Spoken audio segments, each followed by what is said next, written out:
This week, history repeated itself as memories of Tianamen Square and the 2010 Arab Spring flooded back as Chinese army tanks rolled through the streets of China, attempting to quash students demonstrating for their freedoms from COVID lockdowns and the right to free speech, while Iranians continue to rail against the oppressive orthodox religious practices of the government. And joining us all the way from Canada is our North American and European correspondent, Michael A. Chabon, to discuss what's been taking place in China and Iran, as well as in Italy and the US. Welcome, Michael. Thank you, Michael. I just want to start off the top. We're talking about freedom of elections, and I just want to give you a compliment. I know that you ran for the independent Eureka Party. And, you know, a lot of these people who like to criticize politicians, a lot of these loudmouths, they don't even vote. But to actually stand up, put your money, put your time and your passion behind it, I salute you for running. And I think that shows great caliber. So congratulations, Michael, for doing that. I just wanted to say that. I know you didn't know we were going to talk about this, but you deserve it because I know it takes a lot to get involved in an election. Thanks so much, Michael. So we can add failed politician to my resume. No, never failed. Absolutely. No, absolutely wrong. Inspiring. You know, well, there's always another run, but I salute you for that. Thanks, so let's talk about the land of 1.4 billion people. Well, they've got all these demonstrations that are going on. It's all because of these restrictive COVID elements that the government put on them. But it's not just in Beijing, I should say. It's in multiple other cities, and it's not hundreds or thousands. There's millions of people, of Chinese people now, who are sitting here and demonstrating. It's all about freedom of expression. They're calling for a democracy. They're calling for the replacement of Xi Jinping. This is a remarkable thing.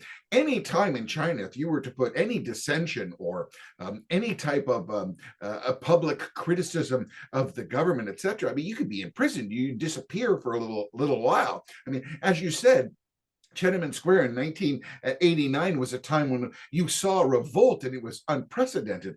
But now it's sparked even more of a government crackdown where the authorities, basically we saw that in 2020 where they were welding doors shut on apartments.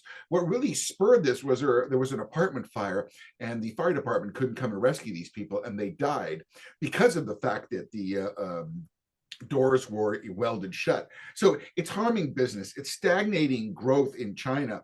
And because of that, there is a chance it could affect the world economy. One person who gets COVID in an apartment results in the whole apartment closing down. So it's absolutely crazy. They didn't even show any elements of the World Cup soccer or as you would say, football, because it was a bad optic. Nobody was wearing masks. So, and just recently, there's another disturbing point was that Apple eliminated the Dropbox feature on the Apple phones because the Chinese protesters were using it as a free exchange of sending material and pictures back and forth. And now what they've done, the Chinese have instituted a 3-colored code on their phone. Green is good, yellow means there's a problem, or you were at a protest because they geolocate you with your phone and your coordinates, and red means that you're not supposed to be going anywhere. And you're even supposed to submit your coordinates and your elements before you go on a train so that they can randomly stop anybody. But what really has come out of this are white pieces of paper that don't have anything on them, that the people are holding up. And it's become a symbol now of the freedom. So China is, you never know what may result in this. It's tapped down now. They've tried to erase everything from the internet, but the will of the people and millions of people, you saw what happened in Hong Kong. This is something that's not going to go away. Yeah, and China seems to be the last country that's pursuing a zero COVID strategy, and makes you wonder why they won't look at the rest of the world and see we've moved on. Well, I think they're just afraid that it's going to take over their country. But everybody's so regimented and disciplined. You have to get your vaccination. They line up. You have to do this. They're very disciplined. They follow all these elements without any question. But, I mean, a communist country, they own everything, they control everything, they see everything, and they won't let you hear other things from other areas. Hence, blocking the World Cup of football because nobody's wearing a mask. It displays a wrong optic for the Chinese government. I mean, it's terrible. And I hate to draw the parallel, but here in Melbourne, Victoria, we had lockdown protests and we had rubber bullets fired at those protesting by our own police. And some people have drawn a parallel, and they look fairly similar. They mightn't be the same, but gee, they rhyme. Yeah, I mean, government taking an overreach is now not the exception as far as people are concerned. And the general public is not going to tolerate that. And they're going to question it more. I think that's a good thing, as long as logic and facts prevail. It's when you have zealots or people who are spreading inconsistencies and falsehoods that it starts to be a problem. But then you always ask, who is the minder and what is the measuring stick by which that they measure what they believe is correct or factual? Well, that government that did lock us down has just been elected back in, so I suppose they still have enough support. So let's move on from those bad memories. What's going on in Italy, Michael? In Italy, it's interesting. So there was a migrant boat of about 200 illegal North Africans that wanted to land in Italy. Italy's Prime Minister, Giorgia Meloni, she said, we're not accepting them because if you accept one migrant boat, it just keeps coming back and forth. And that was one of the things where she ran on. She's a little bit a right of center, but she was elected firmly in Italy, and they've had, I believe it was like 6 presidents or prime ministers in the last 3 years. It's been terrible. So she said she's not going to accept them. So France and the EU are calling it, oh, you're fascists, you're heartless. How can you do that? These people are coming. And so eventually France accepted the migrant boats, but then they started hurling all these accusations at Italy. Well, interestingly enough, about 3 years ago, Giorgia Meloni, before she was elected, released a video that talked about France controlling 14 of the poorest African countries' finance through what was called the it was a franc. There was France's was controlling basically their monetary situation. They were backing the money of 14 of the most poorest African countries, and as a result, siphoning off huge amounts of money from the most poorest countries. So it's been very interesting that Meloni was using fact to push back against France, who was trying to, take this moralistic thing and says, well, look at what you're doing. How dare you point at us? And as a matter of fact, Giorgia Meloni, her approval rate has gone up 10%. The Italians are right beside it because they don't want anything to do with more illegal migrants. They owe $23 trillion, which is coming due in 2024. They have unemployment. They have all kinds of problems. The last thing they need is more illegal immigrants and any doctrine from the EU that's going to tell them what they have to do, Michael.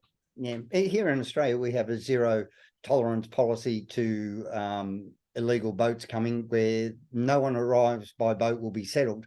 And the argument isn't to be heartless, it's to actually deter the people smugglers from putting people in these leaky boats and risking their lives on such a perilous journey. Don't set off because you won't come went to the cartels in Mexico. $500 billion for drugs, and drugs are being smuggled on the back of illegal migrants. $30 billion. It costs $8,000 for a Mexican to illegally come into America. It costs $15,000 plus for South Americans, so Peru, Venezuela, Nicaragua. And if you want to come from Europe, from India, Pakistan, anywhere in Europe, illegally in the United States, $34,000. That's American. That's cash. And that's I just did a thing on my blog, the Charbon Report. I talked about how the Democrats created the narco state, and they are going to have real problems. That is going to be a backlash, which the American people are going to pay for many, many years. It's going to be a travesty, just a travesty. Right. Well, that's a great transition into our next point. Now, this is our first report back since the American midterms. Wasn't the red tsunami that we were expecting. So What's America's Congress going to look like in 2023, and what did America learn through that? So currently the House, a majority in the House is 218 seats. The Democrats are at 213 and the Republicans are at 220. So the Republicans control the House of Representatives. Where the fight is going to happen is in the Senate. So Nancy Pelosi, thank goodness, is off. She's gone. She's got to give up the gavel. There's some controversy whether Kevin McCarthy is going to be the speaker. There's a very good probability, but you have to have a majority vote. And I'm not sure if he has the majority to become the speaker, but he's acting as if he's going to be the speaker. Where the real fight is in the Senate. You need a 51 majority in the Senate of the 101 seats that are available. Currently, the Democrats represent 50 and the Republicans 49. The one that's waiting out there is Herschel Walker and Raphael Warnock, because in Georgia, if the race is too close, they determine that it has to be a runoff, meaning just between the two that were the closest. So you got Barack Obama doing, stumping. You've got Michelle Obama doing robocalls. You've got the Democrats talking about, oh, it's race baiting. It's all about that. Whereas the Democrats are not at all addressing the borders, the green new shamil that's killing everything.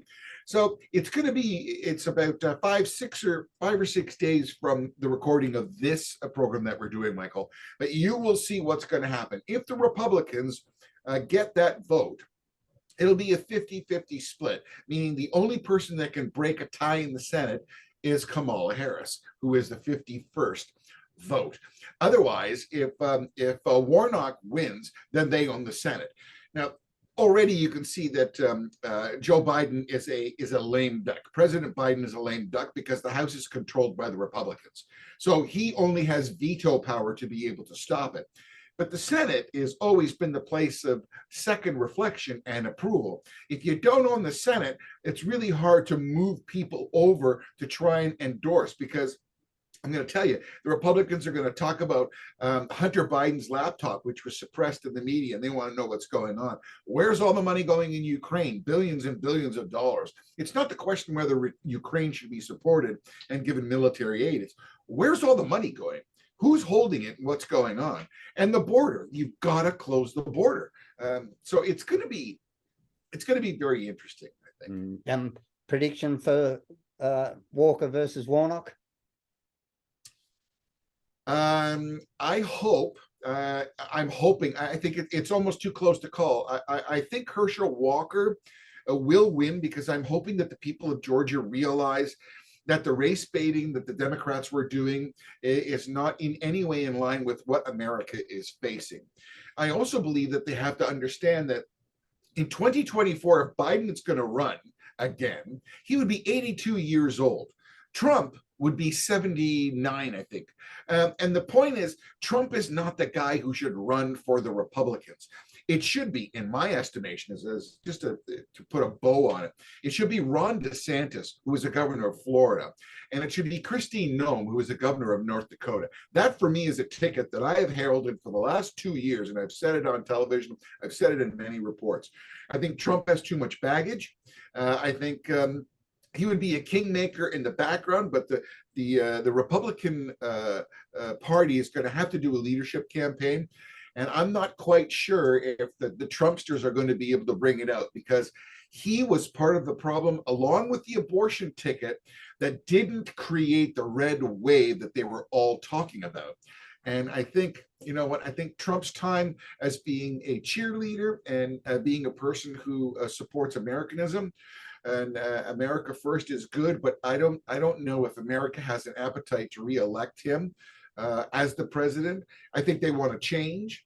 I think they look at Biden being too old and ineffective, and they need to redirect America back into a more, how should one say, you got to have proper borders. You got to stop eviscerating your economy and crippling everybody because of this Green New Deal business. You're buying oil from Venezuela and from dictatorships. What the heck better is that than stimulating the economy in your own country?